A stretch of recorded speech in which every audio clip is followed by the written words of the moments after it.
How to use eye drop viscoadaptive artificial tears. Step 1. Unscrew the cap from the bottle and hold the bottle upside down, tip facing the ground.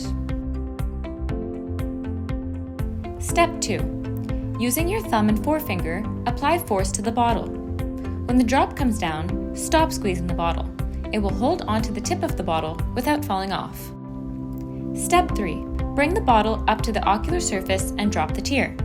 If any residual solution remains on the bottle, simply flick it off with a brisk motion, close the cap, and repeat on the second eye. It's that easy.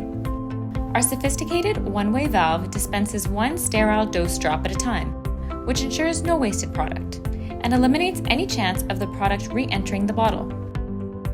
Our antibacterial tip ensures safe, sterile delivery of each drop. Try our preservative-free drops, Eye Drop Pure, Eye Drop Pure Gel, and Eye Drop MGD. And see the difference with iMed Pharma.